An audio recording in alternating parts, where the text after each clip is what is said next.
Hello friends, welcome to my channel. तो आज मैं लेकर आपके ले आई हूँ PSSB-PRT 11 नंबर में जो हुआ था फर्स्ट शिफ्ट में जनरल इंग्लिश के सॉल्यूशंस आपके साथ डिस्कस करेंगे और आपको मोस्ट प्रोबेबली कोशिश करूँगी कि हर एक ऑप्शन एक्सप्लेन करती चलूँ। ठीक है फ्रेंड्स, तो चलिए स्टार्ट करते हैं हमारा आज का ये सेशन। आपको मैं ये बहुत अच्छे वे में बताऊंगी ताकि आपको चीज़ें जो है माइंड में फिट होती चली जाए, है ना। जो हमारे प्रीवियस ईयर होते हैं बहुत इंपॉर्टेंट होते हैं किसी भी एग्जामिनेशन पॉइंट ऑफ व्यू से। हमें देखिए पता जाए कि किस टाइप का पेपर आ रहा है, किस टाइप की चीज़ें एग्जाम में पूछी जा रही हैं। तो सेशन को पूरा देखना मत भूलिएगा फ्रेंड्स। चलिए आगे बढ़ते हैं।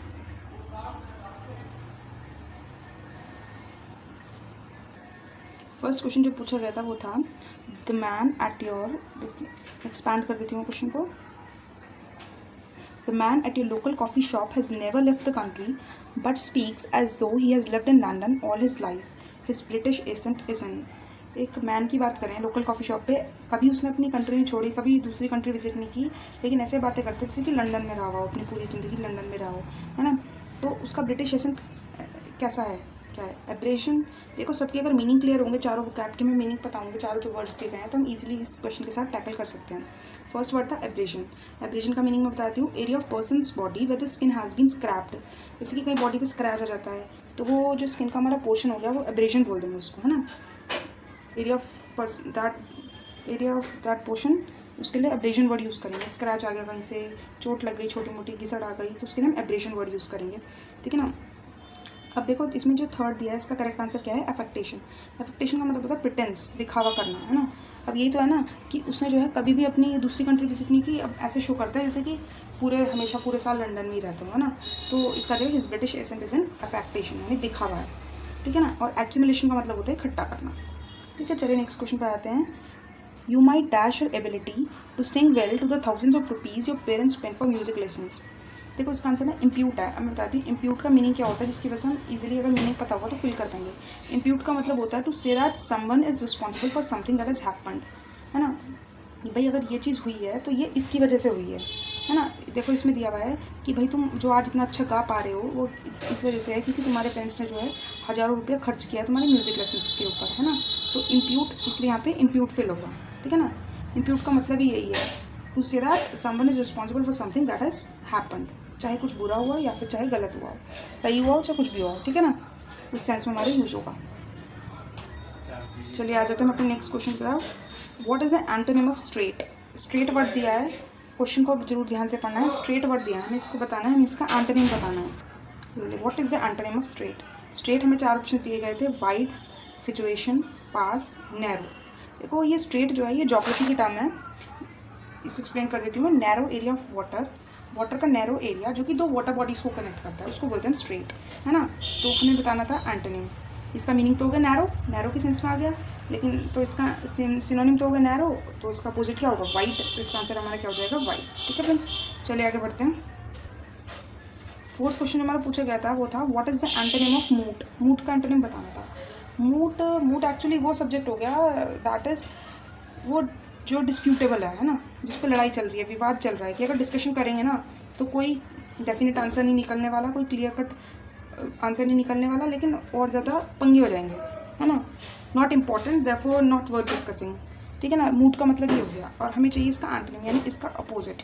देखो सेकंड ऑप्शन था कॉन्ट्रोवर्शियल। कॉन्ट्रोवर्शियल वही है कि डिस्प्यूट हो जाने हैं, पंगे हो जाने हैं। इररेलेवेंट भी वही है, इंपॉर्टेंट ही नहीं है ना। मैंने बताया ना कि इंपॉर्टेंट नहीं है, therefore not worth discussing. Unsettled भी होगा, तो इसका आंसर जो होगा वो होगा इनकंटेस्टेबल, है ना, इनकंटेस्टेबल।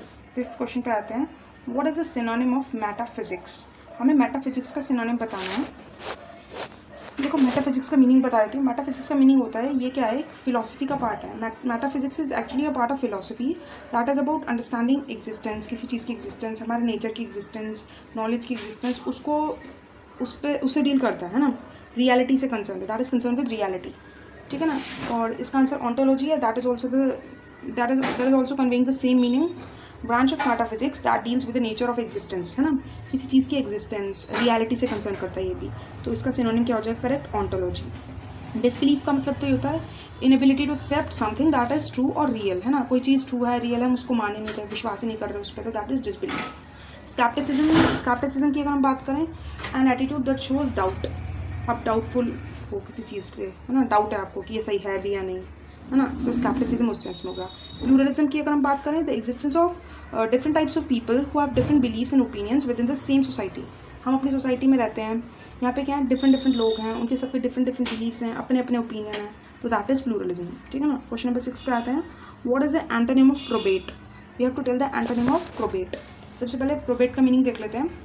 किसी चीज़ को जो है ऑफिशियली, कोई भी लोग या कोई भी चीज़ होगी उसको ऑफिशियली जो है वैलिड प्रूव करना, दैट इज़ प्रोबेट। किसी चीज़ को है ना ऑफिशियली जो है हम प्रूव कर रहे हैं, वैलिड प्रूव करने की सही है ये बात, तो दैट इज़ प्रोबेट। और क्वेश्चन हमारे से क्या पूछा गया इसका एंटोनिम। देखो सबके बताती हूँ, वैलिडेट का मतलब भी प्रोबेट की सेंस में ये है, तो ये इसका सिनोनिम हो गया है ना, किसी चीज़ को प्रूव कर रहे हैं, वैलिडेट कर रहे हैं। ठीक है ना। फॉर्मलाइज भी उसी सेंस का में अपना मीनिंग कन्वे करेगा। कोरोबोरेट भी लगभग उसी से मिलता जुलता है, एक बार बताया तुम्हें, to add information in support of an idea. Information, किसी आइडिया को सपोर्ट करने के लिए इन्फॉर्मेशन ऐड कर दी, उसको राइट प्रूव कर रहे हैं, मेन बात यह है ना। और कॉन्ट्राडिक्ट इसके जस्ट अपोजिट हो गया। कॉन्ट्राडिक्ट यानी कि उसको हम डिसअप्रूव कर रहे हैं, अपोज कर रहे हैं उस चीज़ को। ठीक है ना। प्रोबेट जो है पॉजिटिव मीनिंग कन्वे कर रहा है, और कॉन्ट्राडिक्ट हमारा एक ऐसा वर्ड है जो नेगेटिव मीनिंग कन्वे कर रहा है, तो यही इसका हमारा एंटोनिम होगा। ठीक है ना। आते हैं क्वेश्चन नंबर 7 पे। क्वेश्चन नंबर 7 है, if an employ strays from procedure for his own interest his superiors may dash him from his position. ठीक है ना। If an employ strays from procedure for his own interest, अपने interest के लिए जो है वो किसी प्रोसीजर को छोड़ रहा है ना, तो उसके सुपीरियर क्या करेंगे, उसके पोजीशन से क्या करेंगे, हटा देंगे। तो जो हटाने की सेंस कन्वे करेगा वो हमारे यहाँ पे आंसर हो जाएगा। देखो डाइवर्ज, फर्स्ट ऑप्शन हमारा डाइवर्ज। डाइवर्ज का मीनिंग होता है डिफरेंट डायरेक्शंस फॉलो करना। मैंने पहले भी किसी पुरानी वीडियो में बताया था, जैसे ये हमारा करेक्ट पाथ है, हम क्या यहाँ चलेगा या यहाँ चलेगा, यहाँ चलेगा, डिफरेंट डायरेक्शंस फॉलो करना, तो उस सेंस में हमारा आ जाएगा ये। Next word is debilitate. Debilitate का मतलब होता है कि बंदा वीक है ना, लैकिंग स्ट्रेंथ, स्ट्रेंथ नहीं है उसके अंदर, वीक है वो, तो डेबिलिटेट हमारा उस सेंस में यूज़ करेंगे, ठीक है ना, वीक के लिए यूज़ करेंगे। अब थर्ड जो दिया गया डिदर। डिदर का मतलब होता है कि वो बंदा जो है जो डिसीजन लेने के काबिल नहीं है, किसी चीज़ के बारे में जो डिसीजन लेना है वो ले नहीं पा रहा है ना, ढंग से जो है करेक्ट डिसीजन नहीं ले पा रहा, उसके अंदर डिसीजन मेकिंग एबिलिटी नहीं है, तो उस सेंस में हम यूज़ करेंगे डिदर। अब फोर्थ वर्ड है डाइवेस्ट, जो हमारा इस क्वेश्चन का करेक्ट आंसर है। डाइवेस्ट का मीनिंग मैं एक्सप्लेन कर देती हूँ। Deprive someone of power, rights और पोजेशन, है ना। इन्होंने कहा था कि अगर वो अपने इंटरेस्ट के लिए किसी प्रोसीजर को जो है फॉलो नहीं करता है, तो उसके सुपीरियर क्या करेंगे, उसको जो है मतलब उसकी पावर्स, उसके राइट्स उससे छीन लेंगे। तो यहाँ पर हमारा क्या आंसर होता है, डाइवेस्ट। ठीक है ना। नेक्स्ट क्वेश्चन पे आते हैं, question number 8, what does the colour sable indicate. Sable जो ये वर्ड है, सैबल, ये जो है कौन सा कलर इंडिकेट करता है। एक्चुअली जो सैबल वर्ड है ये डार्क ब्राउन या ब्लैक कलर का को इंडिकेट करता है ना। ये एक छोटा सा एनिमल होता है, डार्क ब्राउन या ब्लैक से कलर का थोड़ा सा एनिमल होता है, तो ये ब्लैक को इंडिकेट करेगा। इसमें दो ही ऑप्शन आपको एग्जाम में अगर आएगा दोबारा, तो या तो ब्लैक का ऑप्शन मिलेगा या ब्राउन का, है ना, डार्क कलर का हो गया ये इसका मतलब, तो ब्लैक इसका हमारा करेक्ट आंसर हो गया। नेक्स्ट क्वेश्चन था question number 9, Sharma said that turbidity in the segments of the river in India could be because of construction of debris flowing downstream. हमें टर्बिडिटी का मीनिंग बताना है कि अबव सेंटेंस में turbidity का मतलब क्या है। देखो टर्बिडिटी का मीनिंग वैसे ही बताती हूँ मैं, degree to which a transparent liquid scatters light, है ना, उसकी जो लाइट स्कैटर करने की पावर है किसी ट्रांसपेरेंट लिक्विड की, उसकी डिग्री को कितनी हद तक वो स्कैटर कर सकता है light, that property is known as turbidity, उसको टर्बिडिटी बोलते हैं, है ना। अब देखो उन्होंने क्या कहा, शर्मा ने कहा दैट टर्बिडिटी जो है रिवर के सेगमेंट्स में वो किसकी वजह से है, could be because of the construction, जो डाउन स्ट्रीम यानी कि जो बह बह के जो है डेब्रिस आ रहा है, छोटा मोटा कूड़ा करकट जो कंकड़ पत्थर आ रहे हैं, उसकी वजह से है टर्बिडिटी आ गई है, यानी कि है ना, उसकी वजह से उसकी टर्बिडिटी क्या हो रहा है, कम हो जाएगी ना, लाइट स्कैटर करने की प्रॉपर्टी उसकी कम हो जाएगी। तो हमें टर्बिडिटी का मीनिंग यहाँ पर क्या है, मर्कीनेस। मर्कीनेस भी सेम मीनिंग कन्वे करता है। मर्की वाटर, जैसे हम इसके लिए ये बहुत बोल सकते हैं, murky water is so dark and dirty that you can see through it, है ना, उसके आर पार नहीं देख सकते हम, वो लाइट स्कैटर नहीं करेगा, है ना, क्योंकि गंदगी है। तो मर्कीनेस इसका करेक्ट आंसर होगा। इंस्टेबिलिटी, डायरेक्शनलेस, निपीनेस, ये सब दीज ऑल आर रॉन्ग। ठीक है ना। अब आते हम 10th क्वेश्चन पे, identify the sentence that is a set of third person plural form बताना है। बहुत ईजी क्वेश्चन था। फर्स्ट हमारा, Krishna knew Draupadi was in trouble. ठीक है ना। हमें देखो थर्ड पर्सन तो है ही है, साथ में प्लूरल भी हो, है ना, इन्होंने कंडीशन दे दी, इसलिए क्वेश्चन ध्यान से पढ़ना बहुत इंपॉर्टेंट है। I am leaving, she yelled. Radha watched a movie last night, they were very tired. देखो मैं बताती हूँ, फर्स्ट पर्सन पता भी होगा, फर्स्ट पर्सन आई और वी, है ना, second person you, third person he she it they. He she it हमारे सिंगुलर के सेंस में यूज होंगे, थर्ड में प्लूरल में होगा दे, तो हमारा कौन सा आंसर आ जाएगा? Fourth option, they were very tired. 11th question पे आते हैं, what is the synonym of tenure?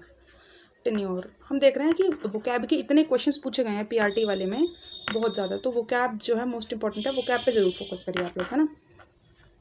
What is the synonym of tenure? Tenure मतलब होता है टाइम पीरियड। जैसे हमारे प्रेसिडेंट है, उसका टेन्योर क्या होता है? 5 साल होता है उसका टाइम पीरियड। एक बार अपॉइंटमेंट होने के बाद वो 5 साल तक अपनी सीट पे जो है उसके पावर्स बनी रहती हैं, ठीक है ना, टेन्योर।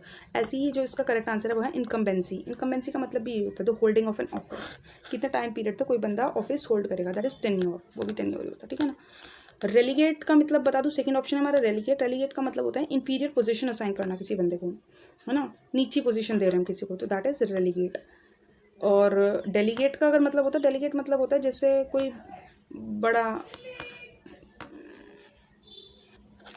अच्छा अगर हम बात करते हैं वेन की मीनिंग की, वेन का मतलब होता है कोई चीज़ जो है धीरे धीरे वीक होती जा रही है ना, उसकी जो है इंपॉर्टेंस कम होती जा रही है, तो वेन हम उस सेंस में होता है। जैसे चंद्रमा होता है ना, 15 दिन उसका जो वो होता है वो बढ़ता है, फिर 15 दिन बाद अगर घटना शुरू होता है, जो घटने वाला जो पीरियड हो गया उसको वेनिंग पीरियड बोल सकते हैं, है ना। चलिए क्वेश्चन नंबर 12 पे आते हैं, we have to choose the correct sentence. The car and truck is in the backyard, this sentence is incorrect, we are going to their house, the work have to be done by Monday. ठीक है, देखो इसमें जो है एक एक में third option की अगर हम बात करें, इसमें मिस्टेक क्या है? थर्ड ऑप्शन में जो ये देयर है ना, ये देयर जो होगा, देयर हाउस की बात करें हम, हाउस देयर हाउस है, तो यहाँ पर पोजेशन की बात करें तो हम हमारे यहाँ पे क्या होगा? Possessive pronoun. This sentence is incorrect, ये बिल्कुल करेक्ट, ये जो हमारा आंसर है ये करेक्ट ऑप्शन है, दिस सेंटेंस इनकरेक्ट वाला। फर्स्ट में बताती हूँ, तो car and truck is in the backyard. देखो कार एंड ट्रक होना चाहिए था ना, इट शुड बी एंड, अगर एंड होता है यहाँ पे तो करेक्ट होता, कार और ट्रक, है ना। एंड मैंने बताया एक्स्ट्रा इन्फॉर्मेशन के एडिशन के लिए जो है ना, इसको जोड़ते हैं हम, कार भी और ट्रक भी बैकयार्ड में दोनों, ठीक है। और एक जो था हमारा फोर्थ था, the work have to be done by Monday. Work क्या हो गया हमारा? सिंगुलर सब्जेक्ट हो गया, तो इसके साथ क्या होगा? जो वर्क कैसे होगा? भी सिंगुलर होगी, तो work has to be done by Monday, ठीक है ना। तो therefore second is the correct option. 13 पे आते हैं, choose the correct sentence. Again correct sentence choose करना है, we are learning English, I have 2 cats, I went now, your chair is brown, you chair is brown, sorry, ठीक है ना। First हमारी ये करेक्ट है। अब मैं बताती हूँ, अब अगर हम इसमें 4 ऑप्शन हैं, अगर हम ये स्पेयर कर लें, सेकंड ऑप्शन जिससे मैंने पढ़ा आई हैव 2 cats, तो यहाँ पे क्या हो? 2 बिल्लियों की बात करें तो ये वाला 2 यूज़ होगा। आई वेंट नाउ, नाउ यानी प्रेजेंट की बात हो रही है, तो पास्ट तो यूज़ कर नहीं सकते, तो ये सेंटेंस भी मेरा गलत हो गया। यू चेयर इज ब्राउन, देखो जहाँ भी पोजेशन की बात है, तुम्हारी चेयर, तो हमेशा पॉजिटिव प्रोनाउन का यूज़ होगा, ठीक है ना। तो ये आंसर क्या होगा? Your chair is brown. चलिए आगे जाते हैं। 14th, what should the ending punctuation mark be for the sentence below? Hey, can you hear me? है ना, ये क्वेश्चन पूछ रहे हैं कि क्या तुम मुझे सुन पा रहे हो, है ना, तो इसके लिए क्या आ गया? Question. 15 question, what is the synonym of suppliant? Suppliant का सिनोनिम बताना था हमने। सप्लायंट का मीनिंग देख लेते हैं हम। सप्लायंट का मीनिंग होता है not making request to someone in power और अथॉरिटी, किसी से हम रिक्वेस्ट कर रहे हैं जो कि अथॉरिटी में, जिसके पास पावर है, पावरफुल बंदे से हम किसी पावरफुल बंदे से रिक्वेस्ट करें, तो उसके लिए हमारी जो टर्म यूज़ होती है दैट इज सप्लायंट, ठीक है ना। प्लीडिंग भी वही मीनिंग कन्वे कर रहा है ना, कि किसी से रिक्वेस्ट कर रहे हैं, प्लीडिंग भी हमारा सेम मीनिंग कन्वे कर रहा है। और अगर लेगडेजिकल की बात करें, लेगडेजिकल का मतलब होता है कोई केयर नहीं है, कोई इंटरेस्ट नहीं है हमारे किसी चीज़ में, है ना, कोई एंथुसियाज्म, कोई एनर्जी नहीं है किसी करने में, तो दैट इज़ लेगडेजिकल, ठीक है ना। तो इसका आंसर क्या हो जाएगा? प्लीडिंग। होप फ्रेंड्स, होप करती हूँ आपको वीडियो अच्छी लगी होगी, और अगर वीडियो अच्छी लगे तो लाइक और कमेंट करना मत भूलें, और चैनल को सब्सक्राइब भी कर लें फ्रेंड्स।